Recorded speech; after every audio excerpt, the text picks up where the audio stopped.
Bismillahirrahmanirrahim. Elhamdülillahi Rabbil alemin. Ve l'aqibeti lil muttaqin. Sallallahu ta'ala ala halqihi Muhammed ve ala alihi ve ashabihi ecmain. Jaratkan Allah Ta'alaga çeksiz maqtolar bolsun. Hamd sanalar bolsun. Jana bizde karаңгылык doğrudan жарыктыкка чыгарган пайгамбар саллаллаху алейхи вассаламга салам салаваттар болsun. Assalamu alaikum rahmatullahi wa barakatuh. Allah Ta'ala Ramazan ayındагы tutkan orozoloruzdu kabul kılsın. Allah Subhanahu wa Ta'ala barыбыздын жүрөгүбүздө iman, takvalık, hidayet, anan sabırlılık versin. Bugünkü negizgi temamыздын özөгү sabırlılık. Basa, bugün geç men sizni Ozacharga konokко çakıram. Oy, meni mi? Albatta sizdi. Çoң рахмат, бирок кайда барабыз?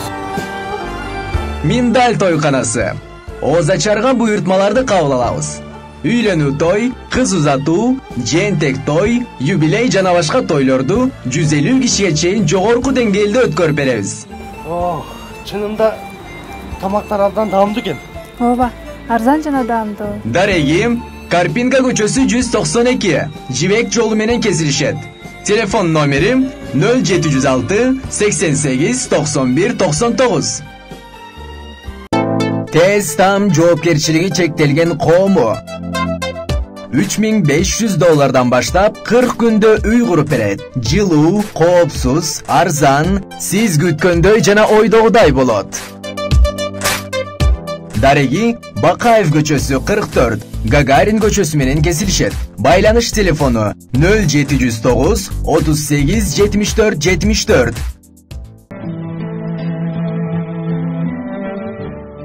Bismillahirrahmanirrahim. A'udhu billahi mineşşeytanirracim. Bismillahirrahmanirrahim. Kelimeti Kur'an'da Allah Subhanahu wa Ta'ala Ya eyyühellezine amenu sta'inu sabr bis sabri ve salah İnnallâhe ma'as sabirin. O iman keltirgenler, Allah'tın жалгыздыгына ишенгендер, Allah'ты таныгандар, sabırдуулук менен жана намазга бекем болгула. Эгер ушул эки нерсеге бекем боло турган болсоңор, инналлаха ма'ас сабирин, Аллах Субхана Таала сабырдуулуктары, сабырдуу, же болбосо сабыр кылгандар менен бирге. Сиз билиңиз, Рамазан айында чыдап орозо кармаганыңыз үчүн, сабыр кылганыңыз үчүн Аллах Субхана Таала сиз менен бирге экендигин билиңиз. Анткени сабырдуулук бөлүнөт. Sabırlılık alel ita ibadatta olan sabırlılık, namazda olan sabırlılık, orozada olan sabırlılık. Kanday gana amal bolbosun Allah Subhanahu wa Ta'ala buyurgan ibadatlarda bolgan sabırlılık en negizgi nerse. Peygamber sallallahu aleyhi ve sellem peygamber bolup kelgenden soň bilesizler Allah Subhanahu wa Ta'ala'nın buyruğunu atkaramın dep arkандай kıyınçılıklarga ibadat kılıp жаткан учурларда müşrikler kelip üstüne töөнүн кардыны коюп койгон учурлары болгон. Ошентип кыйналган учурларда кызы Фатима энекебиз атаке ушул дааватыңызды тотосоңуз болбойт беле. Антсе дагы сиздин келерки жана өткөнкү күнөөлөрүңүз кечирилген дегенде пайгамбар саллаллаху алейхи ва саллям афала акуна абдан шукура, ошол келерки жана өткөнкү күнөөлөрүм кечирген Аллах Субхана ва Таалага шүгүр кылуучулардан, мага берген динде сабыр кылуучулардан болбоймунбу деген. Айтор, бул биринчи түрү. Ибадатта эң негизгиси ибадатта. Ибадатта дегенде Аллах Таала буйруптур да деген эмес, балким тескерисинче ибадатта амал кылуудагы сабырдуулук. Кээ бир инсандар бар, бир жума же болбосо 1-2 күн ушунчалык күч кубат менен, сүйүнүү менен аткарат дагы кийинчерээк сабырдуулугу түгөнүп, анан ибадатка болгон суздуштугу көбөйүп кетиши мүмкүн. Экинчиси алал мусиба, кыйынчылыктар. Allah Subhanahu wa Ta'ala taraftan kelgen musibattар, kıyınçılıklar kelgen uçurdagi sabırдуулук. Алла субханала таала бизди ар кандай кыйынчылык менен сынайт. Анткени Алла субханала таала кереметтүү Куранда Аузу биллахи минаш шайтанир ражим. Бисмиллахир рахманир рахим. Силерге кабар берейинби? Сабырдуулук ээлери туурасында. Ал сабырдуулук ээлери эгерде бир душманчылык же коркунуч болгон учурда, душмандар тараптан же болбосо кандайдыр бир ачарчылык учурда, сын келген учурда Аллах субханала тараптан же болбосо өзүнүн нафсине, жанына, ал деген сөз оорушу мүмкүн бир адам Аллах таала берген сыноо менен, же болбосо өлүшү мүмкүн кандайдыр бир сыноо менен. Айтор өзүнүн жанына келген, Аллах тараптан келген сыноого жана мал мүлкүнүн кемүүсү менен, кээ бир инсандар ушунчалык бай болушу мүмкүн, Аллах таала берген, бирок ошол байлыгын кемитүү менен Алла субханала таала аларды сынойт экен. Же болбосо мөмө жемиштер менен. Бир жылы жаан аз жаашы мүмкүн, мөмө жемиш болбой калышы мүмкүн. Бир жылы көп жаашы мүмкүн. Айтор Алла субханала таала сыноону берет ушинтип. Мына ушул берилген сыноолорго чыдаган инсан обашир сабирин, сабырдуулук ээлери болот, урматтуу менин мусулман бир туугандарым. Эгерде ушундай мусибат, кыйынчылык жете турган болсо, баарыбыздын бирибизге алладина иза асабатхум мусиба. Эгерде бир кыйынчылык жете турган болсо, айтышыбыз керек. Қалу айткыла инна лиллахи ва инна илейхи раджиун. Биз Аллахка кайтуучубуз. Аллах үчүн жашайбыз. Демек сабыр кылыш керек деген сөз. Кандай гана учур болбосун, сабыр кылышыбыз керек, урматтуу бир тууганым. Экинчи бир мусибаттын бир түрү бар. Улаика аля салат. Мына ушундай учурларда ибадатка бекем болгондор. Канчалык кыйын болбойлу, урматтуу бир тууганым, ибадат болбосо кечирим болбойт. Кечирим болбогон жерде Аллахтын рахматы болбойт. Ошол себептен эгерде сиз ушинтип Алла субханала таала тараптан келген сыноолорго сабыр кыла турган болсоңуз, анда Аллах тааланын райым мээримине бөлөнөбүз, кечиримине ээ болобуз. Улаика хумул муфлихун мухтадун. Мына ушинтип ушул амалды кыла турган болсок, туура жолду тапкандардан болобуз. Аллах субханала таала баарыбызга туура жол бергенди насип этсин. Жана эле айтып өткөндөй, ибадатта дедик, сабырдуулук. Куранда билесиздер, Муса алейхиссалам Аллах субханала таалага дуа кылат. Я Рабби, Кызыр алейхиссалам менен мени жолуктургуну. Ушунчалык таква инсанда мен сабак алайын. Сабак алуу, илим алуу дагы бир чоң ибадат. Эгерде Аллах ыраазылыгы үчүн болсо. Аллах субханала таала дуасын кабыл кылат. Кызыр алейхиссаламга жолуктурат. Бир деңиздин жанында ушундай жер бар, белгиленген жер. Ошол жерге барсаң, Кызыр алейхиссалам бар. Ал жерге барып табышың үчүн Кызыр алейхиссаламды бир балыкты тутуп алышың керек, өлүк балыкты. Ошол өлүк балыгын кайсы жерге жеткенде тирилгенде ошол жерде Кызыр алейхиссалам болот дейт. Балыкты салып алып кетет. Торбосу бир жерге барганда кыймылдап баштайт, балык тирилет. Ошол жерден Кызыр алейхиссалам жолуктуруп, салам алганы келдим, илим алганы келдим.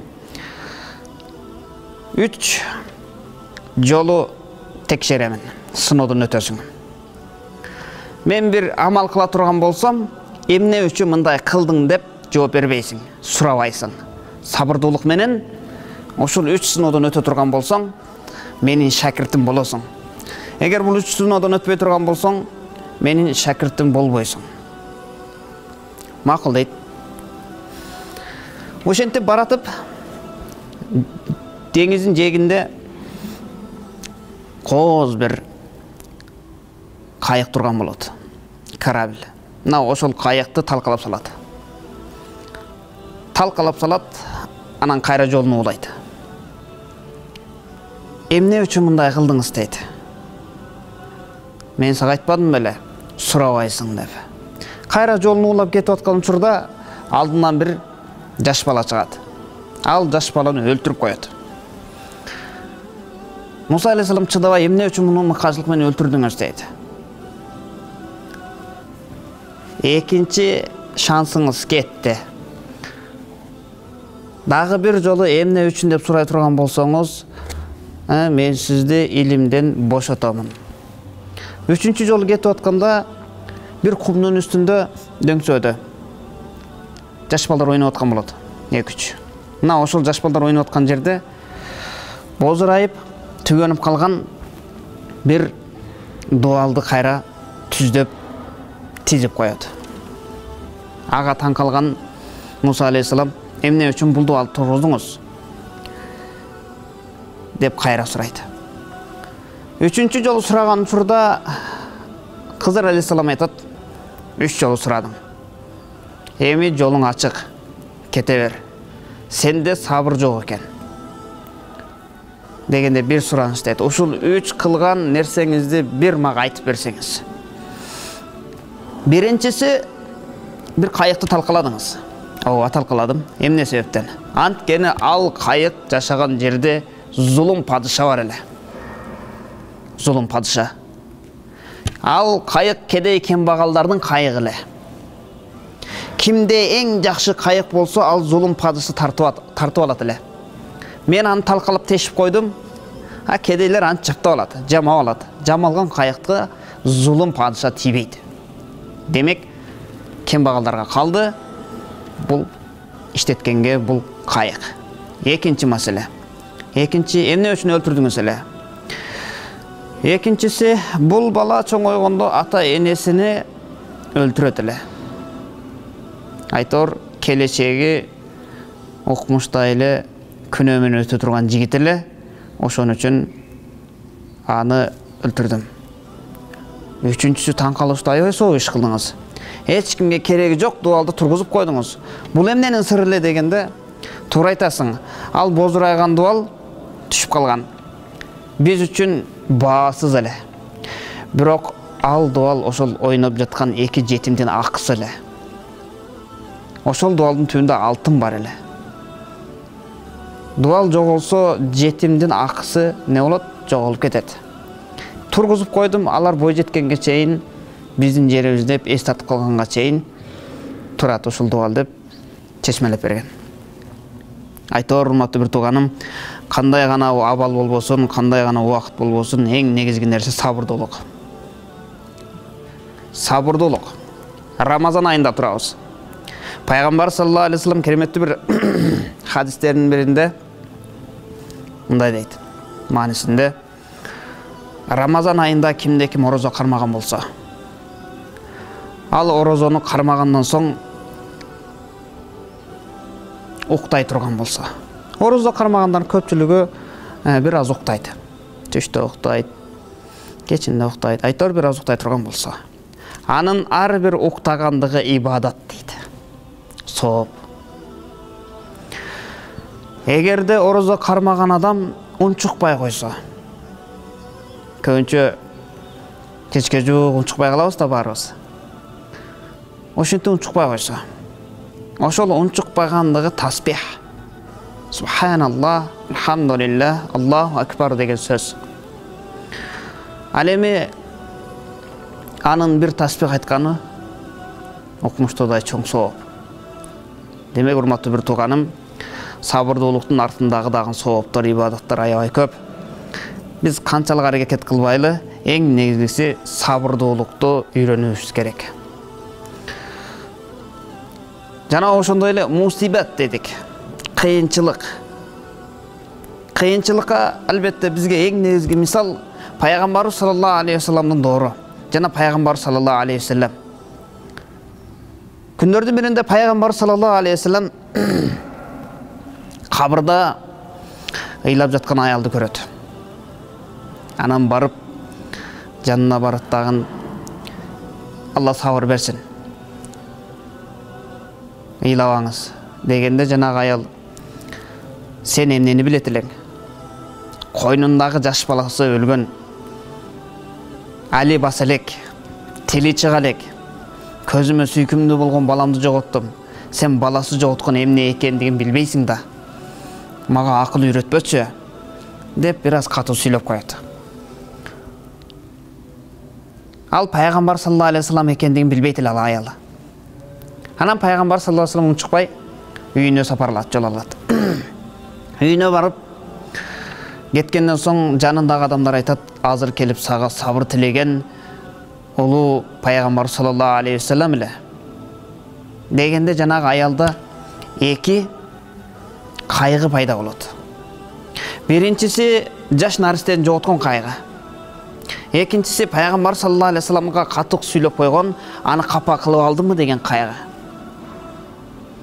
Албетте баарыбыз билебиз, жаш балабыз жоголо турган болсо, аябай чоң кайгы, сабыр кылуу кыйын. Ал ары турсун,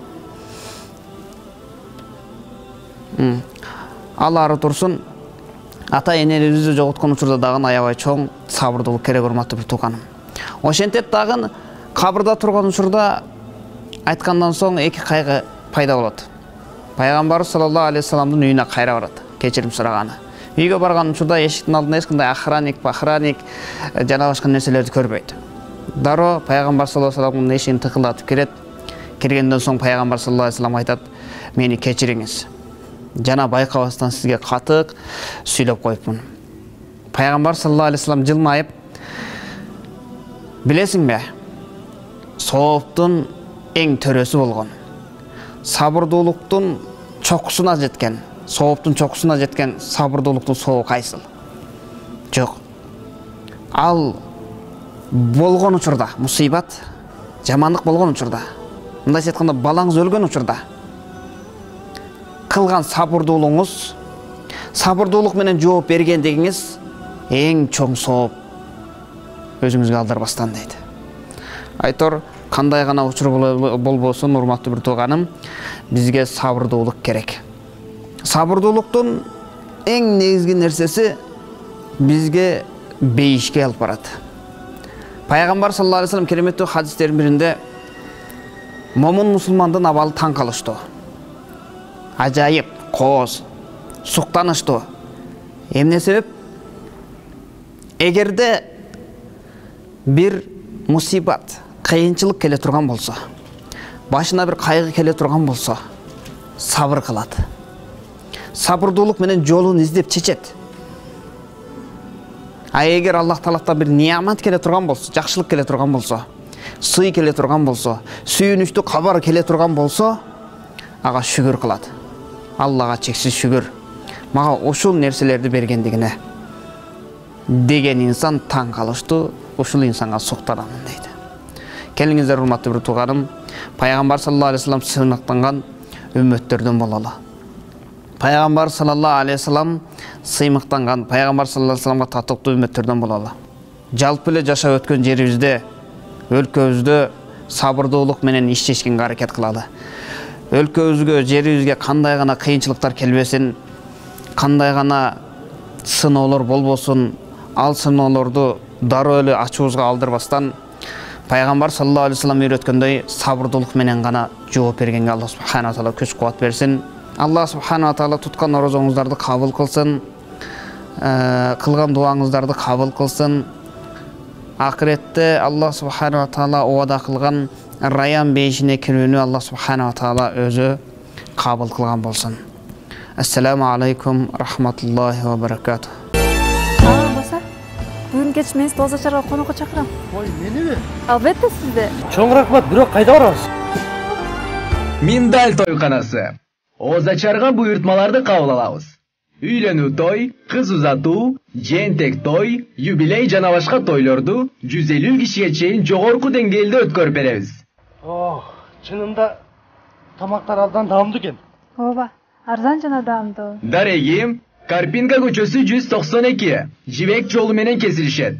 Телефон номерим 0706 88 91 99. Tez tam жоопкерчилиги чектелген кому. $3500 başlap 40 күндө үй куруп берет. Жылуу, коопсуз, арзан, сиз күткөндөй жана ойдогудай болот.